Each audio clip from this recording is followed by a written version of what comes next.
Good afternoon, everyone, and we want to thank you for attending the Create Programs Get on Board Railroad Opportunities panel this afternoon. We had a great panel this morning, a great overview of the program, and some words from Representative Bobby Rush earlier this morning. And again, we want to thank you for attending. Next slide, please. Just as a few housekeeping measures, each of the sessions for Get On Board, including this one, will be recorded and shared online after the event. So if you do miss any piece of this or any one of the other sessions, they will be online, they'll be recorded, be placed online, so you'll be able to go back and view these both on the project websites and on the program's YouTube channel. We ask that anyone who's not speaking, please stay muted with your camera off unless you are speaking. To submit any questions during the event, please use the Q&A feature, which is at the bottom of your screen. You can type in any questions there, and all questions will be answered at the Q&A session at the end. Do not be concerned if we don't get to your question at the end. We will be producing an FAQs, a frequently asked questions document, following the last session of Get On Board, and that will also be posted and sent out just so we can make sure that even if we don't get to your question right now, it's something that will be addressed. And we'll also share a few other ways to have any of your questions addressed. Next slide. So, again, right now we're in the Railroad Opportunities panel, which will be held from 2 to 4 today. Tomorrow morning, from 10 to 11:30 a.m., we will have a similar panel with the public agencies, CDOT, the City of Chicago, Cook County, the Illinois Department of Transportation, and Metra. Tomorrow afternoon from 2 to 3 p.m., we will have an event for insider perspective of working on Create. So you'll have the opportunity to hear from current DBEs who are working on the Create program and their experience, ranging from those who've been on for a couple of months to those who've been working on it for a few years now. Then starting Wednesday, we will have a business presentation session. During that, there will be a series of businesses, some currently working, others prospectively working with the Create program, who will be introducing their businesses, and we'll have a Q&A session for anyone who will be attending. Tomorrow afternoon from 2 to 3:30 p.m., we will have a second opportunity for 5 businesses that you may want to look to partner with or look to partner with each other. We'll be presenting their businesses from 2 to 3 p.m. And prior to that, we'll have remarks from Congresswoman Marie Newman. And then Thursday, we will have the final set of business presentations. And following that presentation, we will have some closing remarks from one of the Create partners. And with that, I will turn it actually over to Bill Thompson to introduce Representative Garcia. Great. Thank you, Keith. Good afternoon, everybody. My name is Bill Thompson. I'm the Chief Engineer of the Association of American Railroads. I want to thank all of you, and it looks like we have over 100 participants, for participating and joining us in this Railroad Opportunities panel sponsored by the Create Partners. The goal of this panel is to offer potential suppliers and contractors that are new to working with the railroads with an understanding of how to access and compete for procurement opportunities with the railroads in the Chicago area. But before we get to the railroad specifics, the Create Partners are happy to have United States Representative Congressman Jesus Chuy Garcia joining us today. Congressman Garcia represents the 4th Congressional District of Illinois. Throughout his career, Congressman Garcia has been a progressive voice, both as an organizer and as a legislator, fighting to improve the lives of his working class neighbors, many of whom are immigrants like him. Representative Garcia is a member of the Financial Services Committee, serves on the National Natural Resources Committee, and on the Transportation Infrastructure Committees in Congress. He's a member of the several congressional caucuses, including the Hispanic Caucus.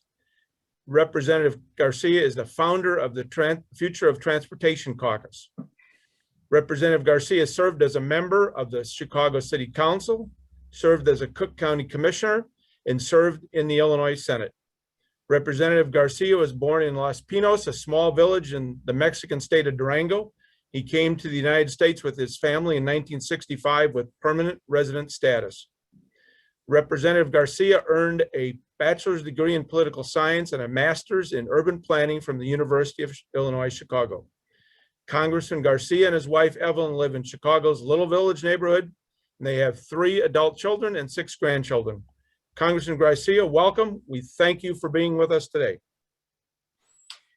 Good afternoon, and thank you for the opportunity to speak with you today. And thank you, Bill Thompson, for the introduction.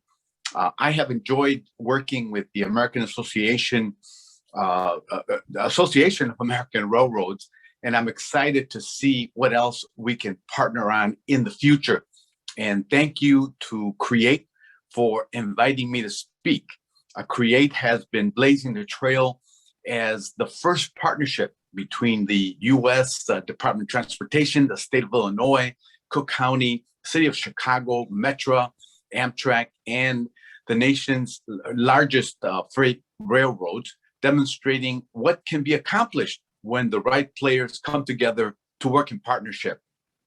I represent Chicago's 4th Congressional District, and as I'm sure you all know, Chicago has the busiest freight rail hub in the country, with almost 500 freight trains and 750 passenger trains passing through my city each day, just a block away from my house.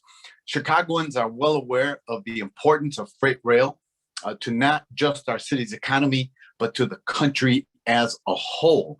That's why this year is such an critical moment for Chicago and our surface transportation partners, especially freight. With the new Congress, a new DOT, and major legislative vehicles like the American Jobs Act moving forward, we have a huge chance to advance key priorities for Chicago and the region. I'm pushing for a fix-it-first focus. Our country needs to have a fix-it-first mentality before putting money into new projects. We need to fix our current infrastructure and give operation and maintenance dedicated streams of funding so cities aren't left to foot the bill once projects are complete. Fix It not only saves money and time, but is also a smart climate decision. I'm also working to move the transportation sustainability conversation beyond electric vehicles.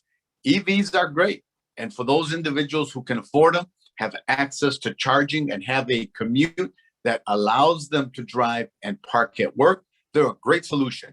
But for those who can't afford them, we need other solutions. The focus on EVs also fails to acknowledge the fact that freight rail is the greenest form of commercial transportation throughout the country. We must ensure that freight rail will be our main means of commercial transportation going forward, not only for the massive environmental benefits, but for the congestion benefits as well. The reality is, I see, honestly, transportation policy as a matter of racial and economic justice. And for too long, we haven't acknowledged it as the social justice matter that it is. We have some really great opportunities ahead of us to start rewriting the future of our built environment, and projects like CREATE truly exemplify the best and the best in terms of the kind of innovation and energy that we can achieve when we work together and think outside the box. That means thinking about reconnecting neighborhoods, creating dedicated funds for grade separations, advancing safety technology, and paving the way for more sustainable practices. Right now, we're in the midst of our FY22 appropriations process, which has brought earmarks, now known as community project funding, back. Congress is also working on not one, but two major infrastructure bills. The Surface Transportation Reauthorization, which is a bill we do every 5 years, and President Biden's $2 trillion American Jobs Plan, where a majority of the money will go to transportation and infrastructure projects. These investments present a once-in-a-century opportunity. For too long, we've been slapping Band-Aids on our infrastructure problems without making the investments that we need to solve them. But I know that we can upgrade our infrastructure and we can build our rail system back better. Thank you again to CREATE for inviting me to participate and speak. And of course, I look forward to learning more from the panel on how rail is working with disadvantaged business enterprises. Thank you so much. Bill? Congressman Garcia, thank you so much. It was great to see you again, and we really appreciate your interest and your attendance this afternoon. We wholeheartedly thank you for your ongoing support of the CREATE program, and also for your great work on the Transportation and Infrastructure Committee, which we know is so important to the transportation future of this country and to help keep the CREATE program moving forward. The Chicago Regional Environmental and Transportation Efficiency Program is a program focused on improving highways and railroad flows in and around Chicago. You heard about CREATE earlier today. This session is sponsored by the CREATE partners, but the session is on more general railroad opportunities in the Chicago area, and is designed, as all these sessions are, as you heard this morning if you participated, but again, I'll repeat it, to take the mystery out of how to do business with either the CREATE partners, the railroads, the state, the city, the county. All the other sessions will focus on this issue and will be presented by the other CREATE partners. In the morning, we'll have the agencies presenting tomorrow morning and Tuesday morning. So to start the railroad session off, I would first like to introduce our first speaker, Jacqueline Donaldson Gray of Amtrak. Jacqueline. Good afternoon, all. Certainly to Congressman Garcia, the CREATE team and partners, and all of the distinguished panelists, speakers, and attendees. I am so grateful to be here and to participate in this opportunity. I am the head of the Supplier Diversity Office for Amtrak, and I am located in the Washington, D.C. office, as well as Philadelphia's corporate procurement office. Our supplier diversity mission statement is to establish, monitor, and document the procurement procedures required for the supplier diversity program in support of Amtrak's efforts to ensure this non-discrimination in the award and administration of contracts, create a level playing field on diverse firms so that they can compete fairly, help remove barriers to the participation of diverse firms on contracts, and assist with the development of diverse firms that can compete successfully in the marketplace and achieve at a minimum Amtrak's corporate goal of 10% of total expenditures. What goes into that 10% is actually our direct spend. Any of the purchase orders that we send directly to diverse firms, as well as our tier 2 and subcontract opportunities. That would also include P-cart purchases, procurement cart purchases, as well as fuel management purchases as well. Next, please. What I have for you here is some important information that helps you to do business with Amtrak. Up at the top, you will find the link to the procurement portal. You will find an email address that goes directly to the Supplier Diversity Office, as well as the procurement email that you can ask questions. The next link that you see is actually a guide sheet to how to do business in its entirety. So it's going to give you prompts and tips to navigate our procurement portal. It will tell you where the opportunities are. It will also give you access to the procurement directory of all of the agents by commodity, as well as plethora of wonderful, pertinent procurement information that's available to you. So our portal is actually the gateway to pertinent procurement information, which will include our office. This link allows you to view, again, most of the solicitations, typically $250,000 or more in estimated value, will be posted on this portal. You can also participate in the vendor registration This registration does create a profile for the diverse vendors that will be available in a directory that is inward and outward facing. The directory is one of the resources we utilize to assist in the identification of diverse firms for a bid participation. You do not have to be registered to participate in the bidding process. You can bid at any time. And we just ask that you peruse the entire portal, as there is a lot of pertinent procurement information. Again, I thank you for the opportunity, and I believe I'm turning it over to Chris Steinway of Belt Railway. Thank you, Jacqueline. Thanks. All right, good afternoon, everyone. I'd like to thank you for taking the time to sign on and hear from the railroads and how you can reach out to do business with us.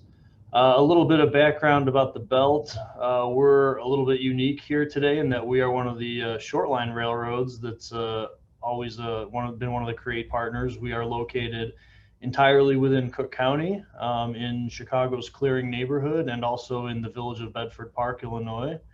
We were founded in 1882, maintain approximately 450 employees, and we are the largest intermediate switching terminal railroad in the U.S.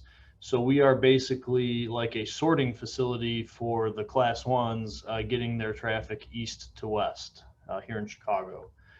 We have approximately 28 miles of mainline railroad track, about 300 miles of switching yard track, and we run our operation 24/7, 365 days a year. In regards to our diversity contractor efforts, one thing I think you'll be pleased to know is that we actually have a considerably more direct process for reaching out. Next slide, please. So as a smaller railroad, obviously the Belt contracts out the full range of services and supplies that any of the other railroads do, including construction, material supplies, whether construction supplies or office supplies, asphalt road crossing replacement, maintenance and janitorial services, vegetation and pest control, vehicle repair, electrical contracting, suppliers for both of our safety equipment and our employee recognition hats, fleeces, things like that, and crew transport. Our procurement process centers around our operating department heads, so who work in conjunction with my office to determine new contractors for new services. So the easiest way to reach out to us is to simply email the email that we have listed there in the slide, contractorinquiries@beltrailway.com. My office reviews those, and then we will send them out to the appropriate department that we think is most appropriate for considering that new contractor. And I would say that when you reach out, provide a little bit of information about yourself and your company, any kind of informational materials or brochures that you can attach, and specifically what sort of services or supplies you are interested in bidding out here at the Belt. At that point, we'll review it, we'll have a look at it, and we will forward on to the department that deals with that service the most frequently, and then they can review and see where compare that against their current bids and see if they would like to get any further information from you. So that's our process in a nutshell. And I think at that point, that's all I've got. So again, I thank you for your time. And now I'll be handing it over to Mr. Peter Scosi representing the BNSF. Good afternoon, everyone. I am Peter Scosi, Executive Director of State and Government Affairs at BNSF Railroad. Thanks for joining us here this afternoon. BNSF does believe in the power of diversity. We have a full-time Chief Diversity and Inclusion Officer, Courtney Johnson. She's from the Chicago area, but relocating down to our headquarters in Fort Worth shortly. And I also am pleased to state that we are now led by the first female CEO to run a Class 1 railroad in U.S. history, Katie Farmer, who just took over the reins the beginning of this year. Next slide, please. You'll notice now, as you hear from the other class ones, each of us have a relatively similar process for onboarding new suppliers. I've included the entire web link at the top of this slide, but it's really quite simple to find. If you go to bnsf.com, at the top of the page, there's a suppliers drop-down menu, and that will then reveal diverse business enterprise. Once you plug into that or click onto that link, you'll then be at the page you see here that I took a snippet on and put on this slide. And there's a form there to fill out, the pre-assessment form for diverse suppliers. It's essential that everyone who wants to do business with BNSF first fill out that form. In that form, it'll ask you a series of questions. What can you provide? Your diverse certification, so forth and so on, your size and whatnot. And then after that, one of our representatives from Fort Worth in our procurement office will contact you and have a discussion with you about potential opportunities within the railroad. You can see on the slide here too, we have a diverse array of products that we source from diverse owned suppliers, everything from construction services, relocation services, lodging, rail car lubricants, so forth and so on. So I encourage you to take a look at the website, bnsf.com, find that link and get yourself registered on our database. Thank you very much. That's all I have today. I'm sorry, Bill, I'm not sure who I'm handing it off to next.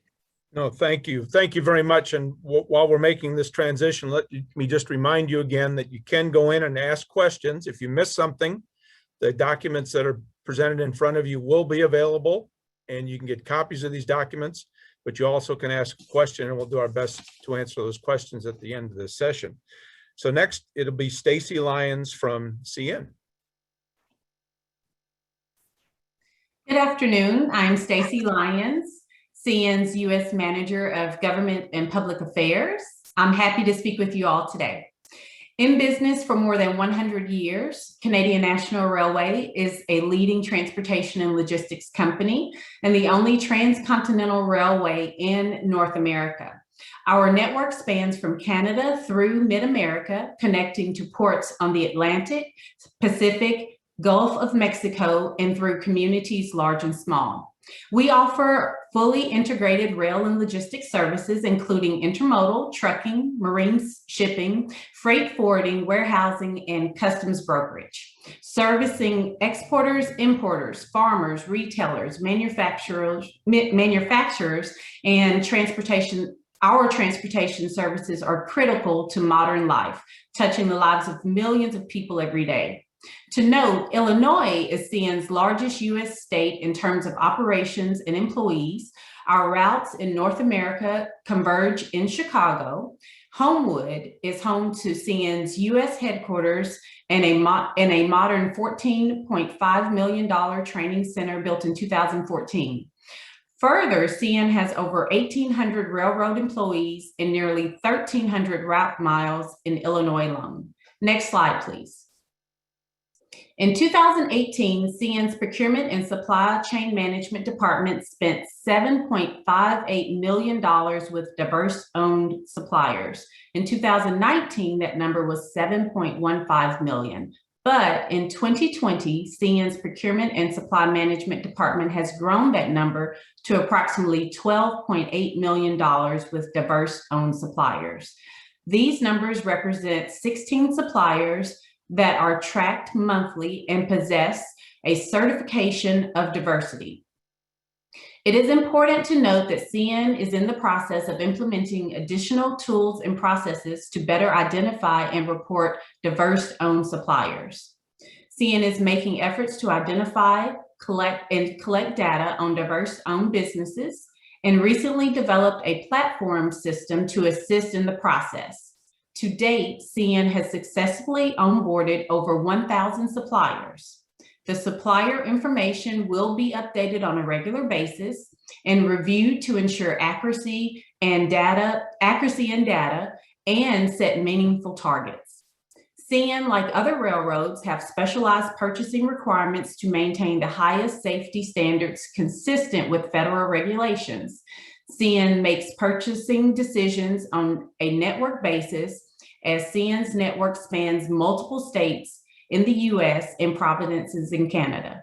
Other areas of evaluation include, but are not limited to, safety performance, product and service quality, and technical capacity.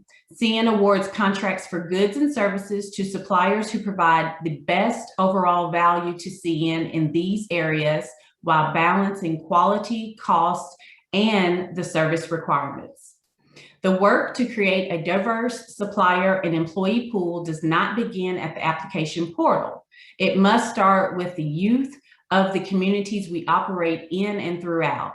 To that end, CN has established diversity as one of the pillars of our Strong Community Fund, along with creating the next generation of railroaders. By supporting transportation education, CN is inspiring and helping today's youths become tomorrow's railroaders.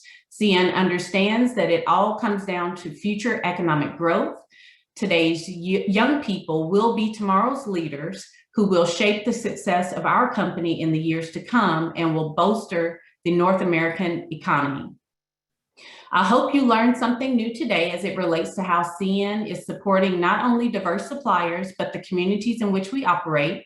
Please feel free to contact Vasilios Mandelos, who is CN's point of contact for diverse-owned suppliers with additional questions, or explore CN's supplier portal online as an additional resource. Thank you for your time. I believe I'll be passing the presentation over to Ariel Giordano with CP.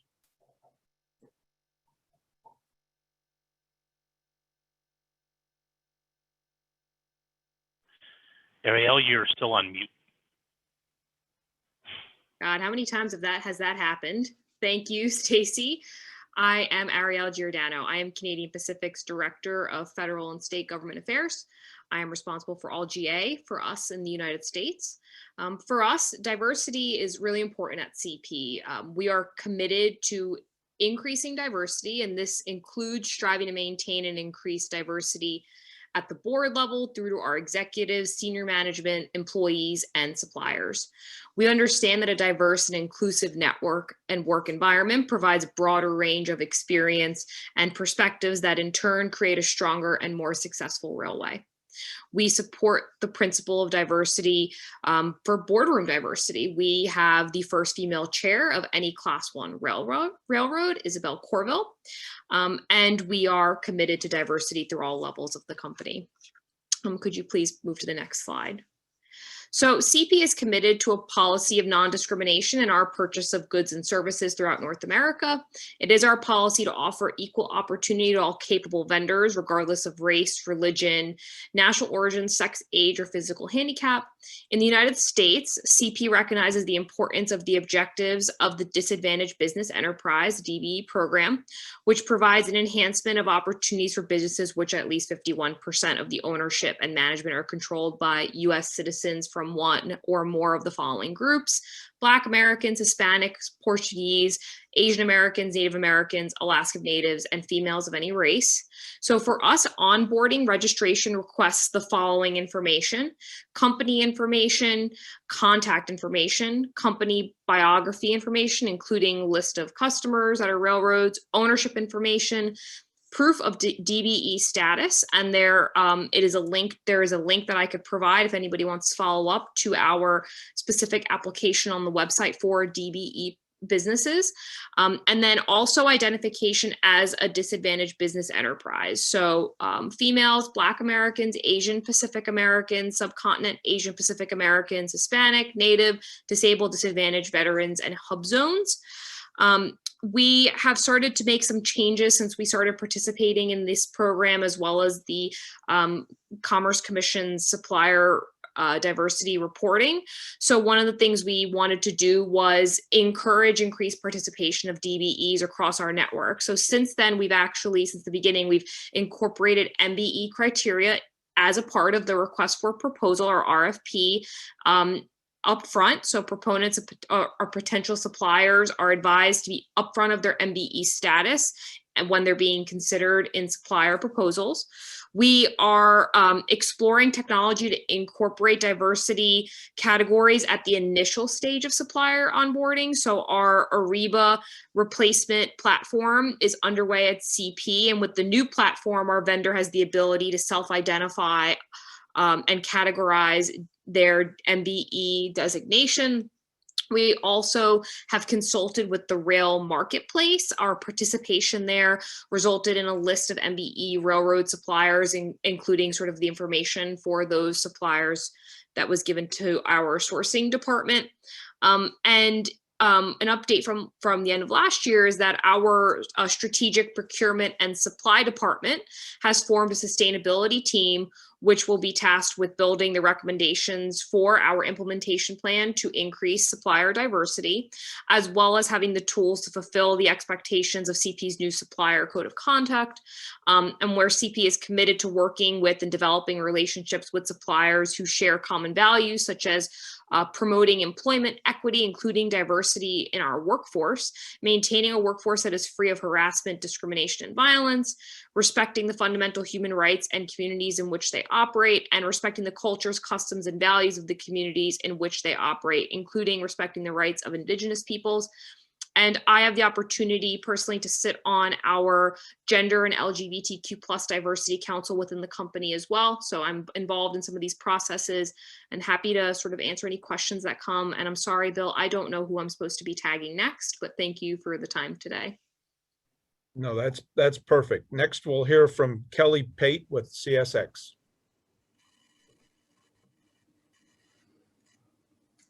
Good afternoon. Good afternoon, and Ariel, I'm glad you mentioned the benchmarking and the program that everyone is doing, all of the railroads together looking at supplier diversity and sharing some information, because I think one of our biggest challenges for all the railroads is seeing who's out there and who can participate. Like the other roads have mentioned, CSX is committed to promoting and fostering an inclusive procurement process, and we want to provide opportunities for all suppliers, regardless of size, social, economic distinction, such as age, race, creed, color, sex, ancestry, or national origin. While we don't award suppliers based on preferences that would result in unfair competitive advantages, we are committed to actively seeking and engaging diverse suppliers to compete for opportunities to support CSX. One of the reasons why the partnership with Rail Marketplace and the other roads is so important is when you look at what, in particular at CSX, the majority of our procurement spend is centralized, and that is for specialized rail-specific products and services. Some of those have substantial barriers to entry, such as track material, locomotives, freight cars, rail grinding services. In a lot of these areas, there's one, maybe two participants, and have been the sole source or one or two sources for many, many years. We're hoping with the partnership with Rail Marketplace and the other roads that we can jointly start to build that opportunity for the rail-specific products and services up within the diverse supplier category. Today, the areas of highest opportunity for DBE suppliers are at CSX and non-centralized procurement areas, local purchasing, or areas where sourced through national contracts that utilize local subcontractors. We strongly encourage our national contractors to actively engage DBEs. We even set goals for them. This is considered Tier 2 spend, and it gives the opportunity for DBEs to grow their visibility and relationship with CSX. Next slide, please. As the other roads have shown, we also have a place to register. The best path to becoming a CSX supplier is to let us know that you're out there and what you do.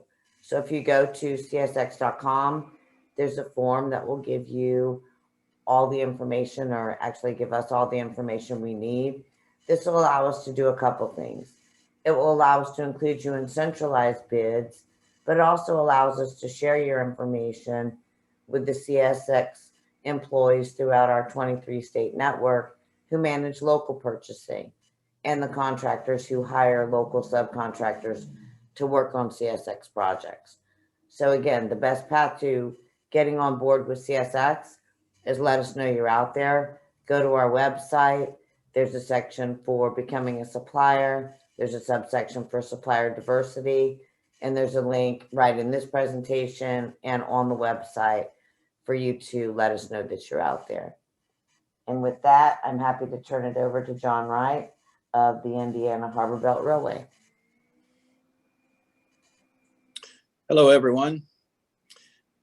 Can you hear me okay, Bill? Yes, we can. Yeah, you're Okay. coming through great, John. Thank you. Yep.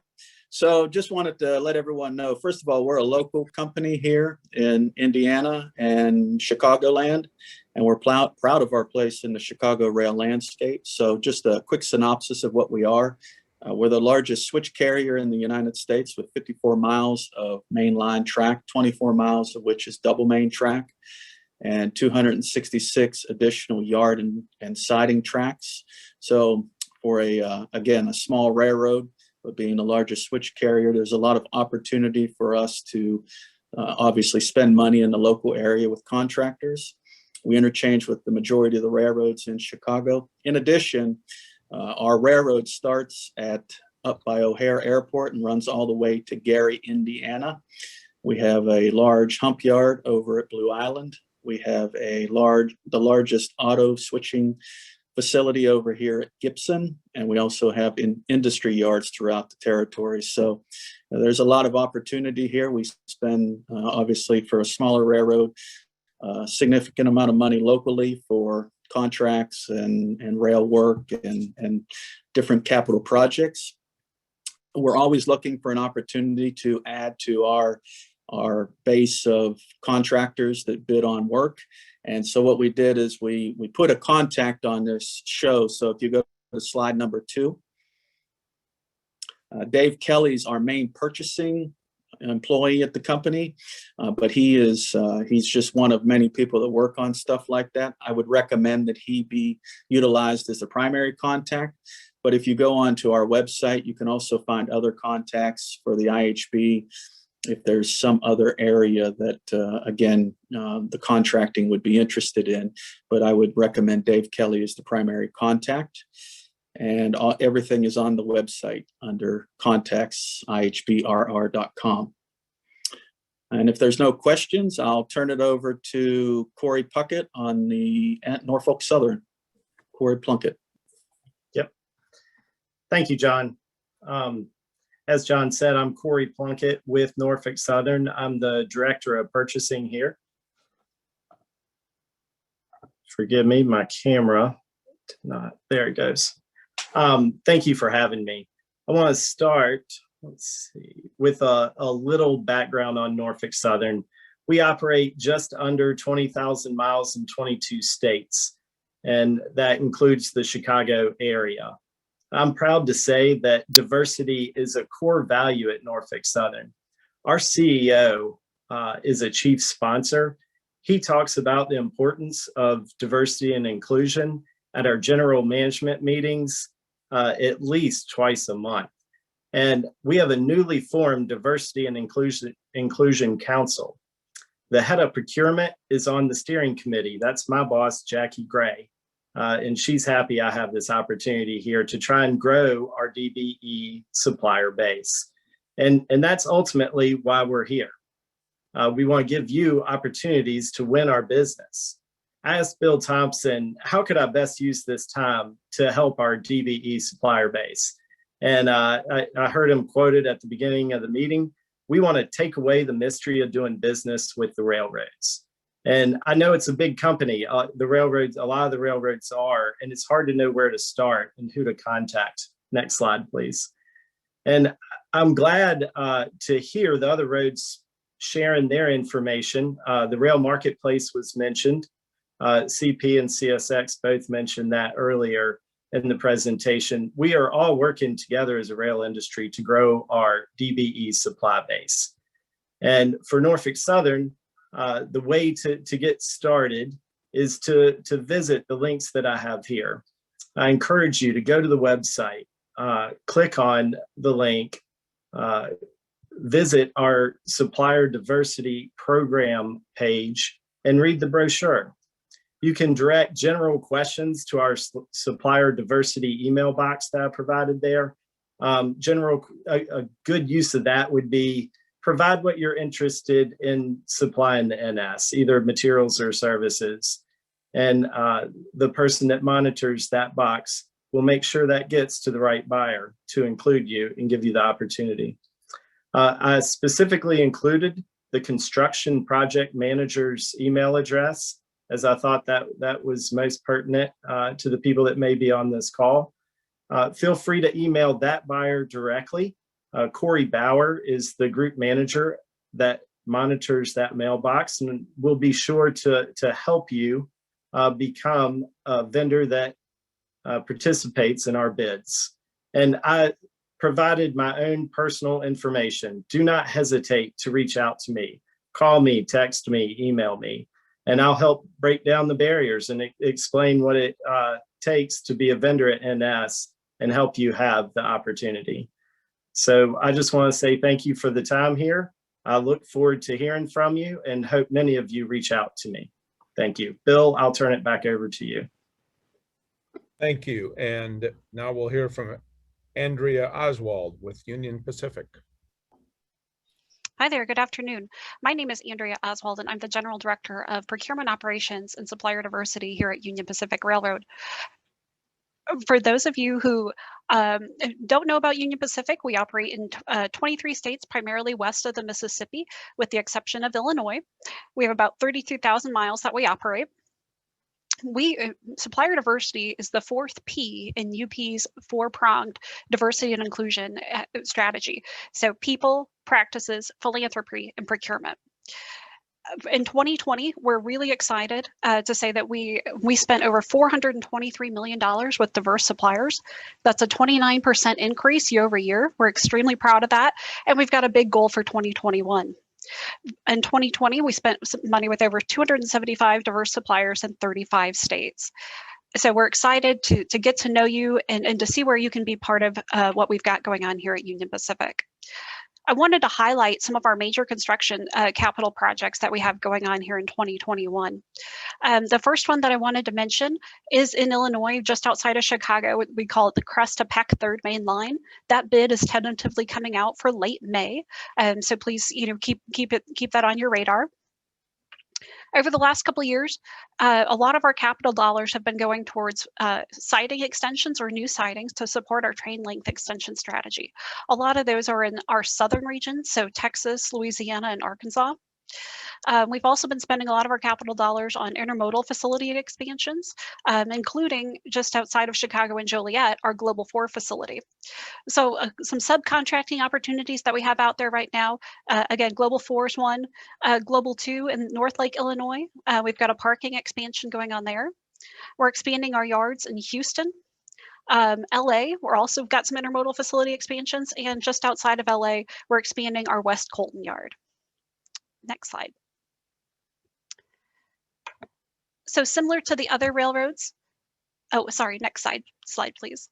To become a supplier, apply directly on our website. If you go up to the suppliers tab, you'll see apply to become a supplier. Then please email supplierdiversity@up.com to notify us of your application. So that way my team and I can be on the lookout for it. Please include your capability statement with that so we can understand exactly what services you offer and where you might fit with UP. I put on the slide here a couple of our standard supplier requirements. The insurance requirements are on there, so you're familiar with those. We also require the use of E-Verify for employees who work on who perform work for UP, and E-Rail Safe certifications for each employee if the work is done on UP property. With that, I'll turn it over to Chrissy Bright of Metro Strategies. Great, thank you so much, Andrea. So I just want to, I think, highlight maybe a big thing we're seeing right now is just, how crucial it is to visit a lot of the railroads websites and kind of get more information there. Obviously, a lot of these slides are very, very information heavy. So we'll be posting them to the CREATE website after this event, as well as these recordings. And so if you didn't write it all down now, that's okay. We'll definitely share the information with you later. I also just wanted to highlight that I think what's great about this event specifically is I get to see how to work these railroads in ways that are beyond CREATE. So for many of these railroads, CREATE is just one small slice of what they do, but through this event, you can learn more about their broader network of opportunities. And as well, also tomorrow morning, we have our panel with our public partners. So you can also see opportunities that happen with the city, the state, and the county. So right now, before we get into questions, actually, I have a few discussion items I want to just kind of raise with our presenters. Given that it's this virtual format, it's a little messier. But if I actually can have you stop sharing the screen, that'd be easier, actually. If not, it's okay. Perfect. Okay. So I'm just going to ask a few questions, direct them at some of our presenters, and then if others want to kind of chime in afterwards, by all means, please do so. And then just for those of us that are listening in today, if you do have questions, please enter them in the Q&A. And after our sort of roundtable right now, we'll get to those actual questions. So we will get to you, I promise. So I think, we learned a lot through those slides, and I think a lot of it is a lot of information. And so I think, what is maybe the first thing a company should do if they want to work with a railroad? What is kind of that first step someone should take? So as I said, I'm just going to call one of our presenters to answer, and then if other presenters want to chime in, they're welcome to do so. So Ariel, if you want to start working with doing CP, where do you begin? So the first thing you should do is go to our website, pages about suppliers, and please register as a supplier that wants to work with CP and indicate your DBE status in that application. That would be sort of the best first starting point for us. Okay. This is a question for any of the panelists. I know oftentimes when it comes to working with the railroads, people feel sometimes a barrier or a struggle is getting the proper insurance requirements. Is there anyone that can speak to perhaps how to go about that process or any information regarding getting the proper insurance?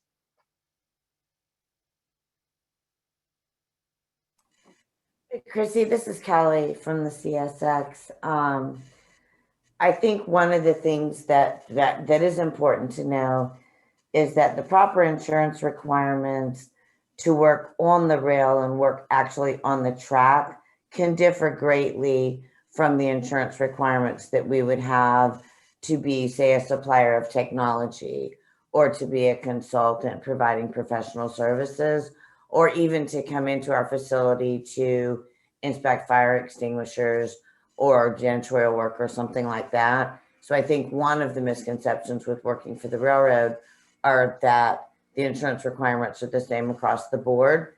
But they're not. The requirements that we have for somebody who's working on or near the track are a lot more intense than what would be required to be a supplier at some of our facilities, doing building work, putting on a roof, maybe patching some asphalt away from the track, or even in our corporate office. Perfect. That is really helpful to know. Thank you for sharing that. I'm also curious, what qualities do the railroads look to for new suppliers and new contractors? Are there certain things people are looking to see when folks submit their kind of statement of work in those online portals? Perhaps Peter, do you have anything to share on that regard? Again, I think the first step, as Ariel said, go to the website. If folks have questions about, as you're entering that information into the portal, one of our supplier or managers or suppliers will reach out to you. So, just the first step, just get started, take that first step. If you've got any questions, do you guys use this kind of service? How big do I have to be? And if maybe you're a smaller firm and we're doing a contract that's too large in scope, we'll certainly look to partner you with one of our primes. So that's another thing to keep in mind. You don't have to bite off the entire apple yourself. We are looking to make some of those matches internally. So thank you. Anything else anyone wants to add regarding qualities to look for in new suppliers or contractors? You know, I think I'm going to take the opportunity right now to add this, Chrissy, thank it. And that is, and this applies to all the railroads, particularly if you're interested in doing work on the track or out in the outside, but also many of the examples that were given here today. And that is the importance of safety. And the railroads absolutely insist that all of the people that work on or close or near the railroads, people that provide services to the railroads, people that deliver products and goods to the services, do so safely. That means safe driving, wearing the proper safety equipment. That means just the way they operate on a daily basis. And one of the things you ask, what qualities do you look for in a vendor? And I'll be real frank, and they look at your safety. They look at your safety record. They look at your safety performance. They look at your safety concerns and attitudes. And you really have to understand the safety concept and the fact that the railroads absolutely expect there's no secondary issue here with regard to safety. It's job number one. And they consider safety a prime consideration in making a decision on who to bring on board to provide design, construction, and other services. So let me just emphasize again, you need to understand safety and how important it is in a work environment. And there are many, many contractors and consultants that do and get it. Frankly, there's some that don't, but you really need to understand that before you dive into working with the railroad industry.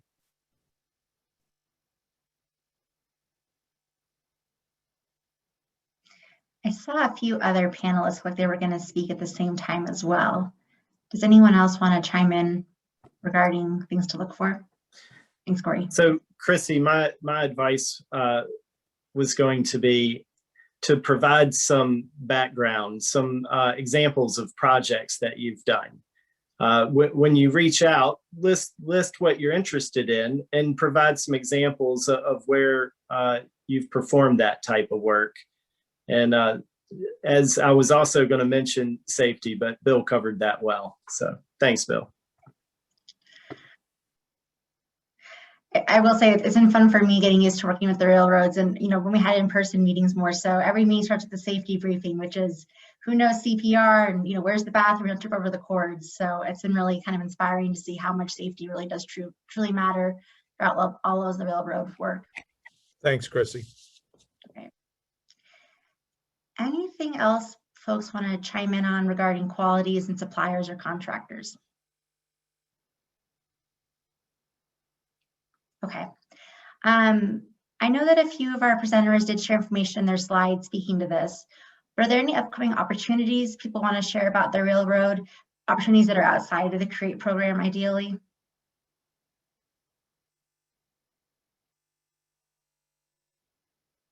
I know that UP mentioned they had some work coming out while they're intermodal yards, especially in I think some of the suburban Chicago areas. So like a possible avenue for some work. Andrea, did you want to speak to that? I saw you unmute.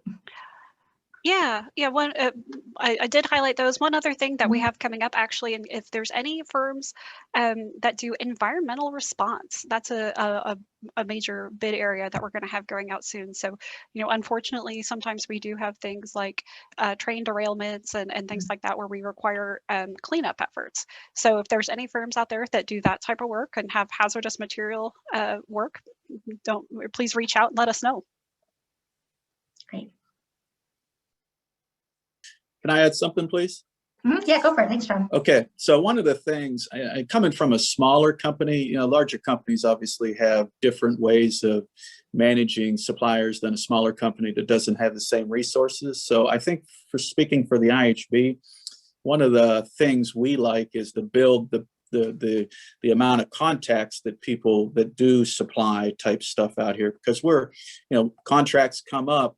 And for us, we don't have ready access to a group of people that do it. So making that contact, it may not bear fruit this year, but maybe next year. And if we have that information, then when we decide we want to contract a service or just cleaning services, for example, we know we can reach out to that person then or that company and ask for a quote. So again, I'm sure the BRC is probably in the same type of situation. The larger companies have these massive, the databases to do it, but smaller companies, that information beforehand is very helpful. That's exactly right, John. I would echo all of that and just reaffirm that the best way to reach out to us is just to send us an email with the best description and introduction you can, and then I will basically forward it over to our operating departments and let them know that there is another contractor interested in getting to work with us. Thanks. And I'll add to that. Don't worry if you're not a huge company and you can't bid a whole project as prime. If there's a subset of the work that you're interested in, still reach out, and we can help put you in touch with prime contractors to bid as a sub. This is Jacqueline with Amtrak. While the presentation does provide you with how to access the opportunities via the portal, and a lot of times Amtrak does do projects by major status, which could be by station. As you'll see, some of that information does include Chicago Gateway, as we have the other major stations as well. But there is also, and we have already done a lot of work, I believe, with the Chicago Gateway, but then there's another project called the ASDP program, and this making every station ADA accessible. That is a major and huge project. So it's something to look for on the portal as well. And I cannot emphasize enough all of the other little projects that are so important and critical to day-to-day operations, whether it's in the station, on the railroads, in different facilities. There are just many opportunities that are equally important. Perfect. Unless folks have things to add, I'm going to go ahead and jump into our Q&A right now. So one of our first questions we received, which I think has probably been answered by now, but just in case, is do any of the Class 1 or short line railroads use professional services like marketing? And then a similar question is, is there any need for outreach, communication, signage, reaching local communities, things of that nature? I'm going to go ahead and actually turn that over to perhaps again, Peter, to answer that question. So Chrissy, I think some of those opportunities might be more closely associated with the CREATE work coming up. We don't have an active role in those projects coming up, but we have on occasion used marketing consultants, communication consultants for specific projects. It doesn't happen very frequently in my company, just sort of on an annual basis though. Yeah. And I'll also add to that question. I know that for oftentimes with some of our projects we have coming up, we will have some of that, as Peter says, sub-consulted through the CREATE program directly. And I think that's why it's really crucial throughout this event and moving forward to really get to know some of the prime contractors and really share your story with them, so that when they, are awarded a contract for construction work or for design work, they can then use firms that are local DBEs to do some of that communication, public involvement work. So definitely is part of the CREATE program. And this is also a great time for me to plug our procurement listserv for CREATE. So if you go to our CREATE website, which is createprogram.org, and you go to the bids page, the Doing Business with CREATE page, you can sign up for a procurement listserv. And that way you'll get a notification through email of all of our upcoming bid opportunities. And then you can get a sense of sort of what will be the upcoming contracting opportunities. Everything that happens through CREATE is sent through that list. And then generally speaking, all of our bid opportunities have pre-bid meetings where, the partner railroad that's leading it will review the scope of work that's needed, some of the requirements. And those kind of meetings are also a great time to get to see who else is in the room, who else is interested in this project, which is a great time to get to have teams and get to see who else you can possibly work with for those kind of services. Chrissy, I might add that if you, and of course, all these sessions are going to be posted and available.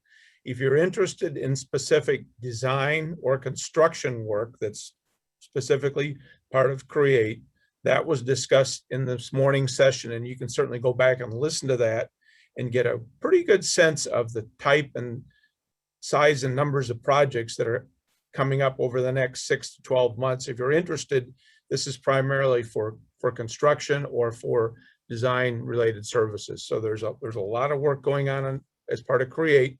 The railroads also do a lot of that work separate from CREATE, outside of CREATE, construction and design. But if you're interested in the CREATE projects, you can go to the morning session and look at that, replay that or part of it, and look at the lists. Okay. So just to kind of answer and combine a few of the questions through the Q&A.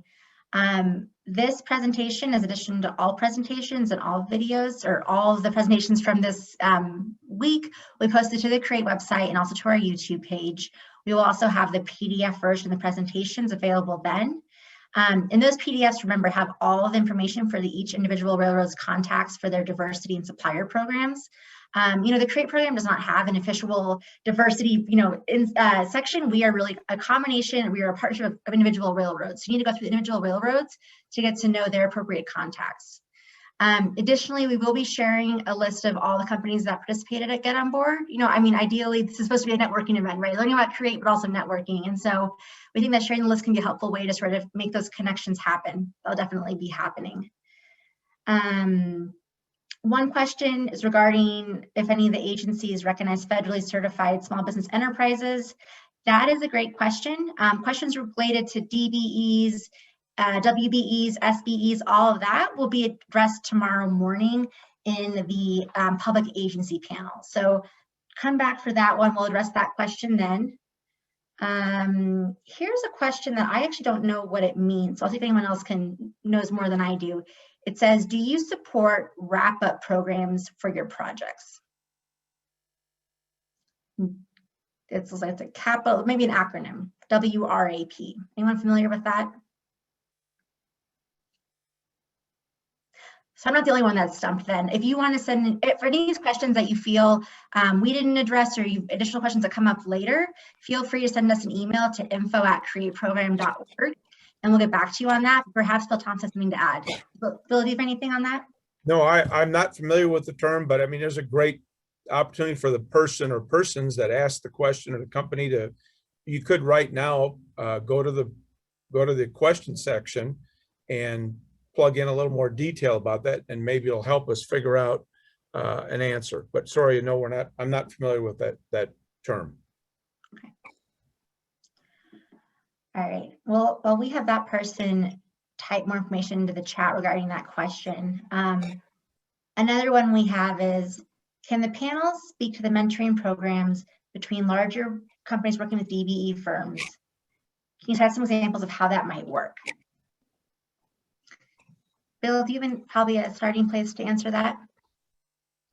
So the question is, how would a mentoring program work with the railroad industries? Yep, between larger companies and those smaller DBE firms. All right, we'll have to answer. That's a great question for some of the people that are on the call from the railroads, if they have mentoring programs and how that operates. If somebody could take a stab at that, please.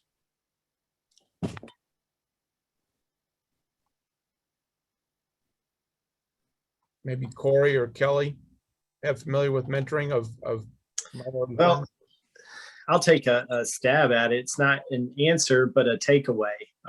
Part of what Norfolk Southern was hoping to get out of being a participant on this panel is to learn how can we better support our DBEs. And we are actively working within our organization to grow our DBE base. And this is a great question for me to take back to the team and think through how we can incorporate this idea.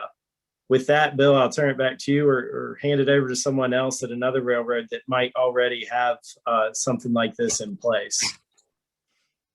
We don't have anything specific that I'm aware of in its place, other than, like I mentioned in my presentation, you know, we get approached a lot by suppliers who, both diverse suppliers and non-diverse suppliers, who want to be the general contractor as opposed to a sub. And what we always encourage them to do is start off as a sub so they can grow their relationship with CSX, so they can make the contacts, so they can show us what they're able to do.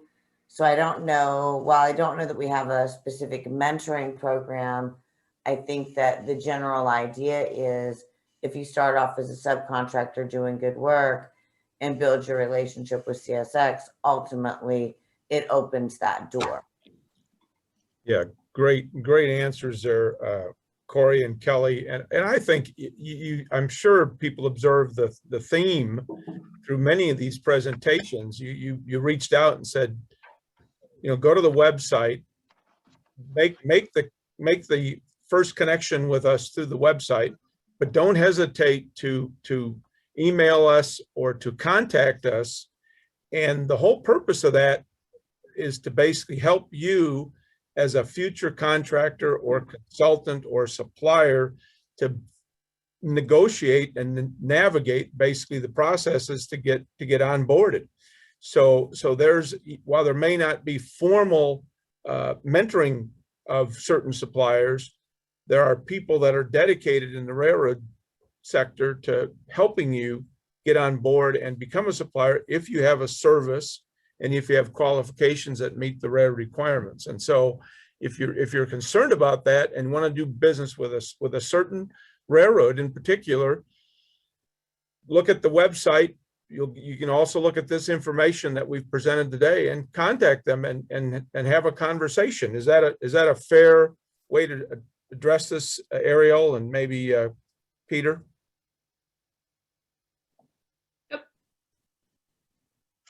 I also want to just go ahead then use the opportunity to plug in a kind of panel we have. Tuesday from 2 to 3, we have a panel called Working on Create an Insider's Perspective.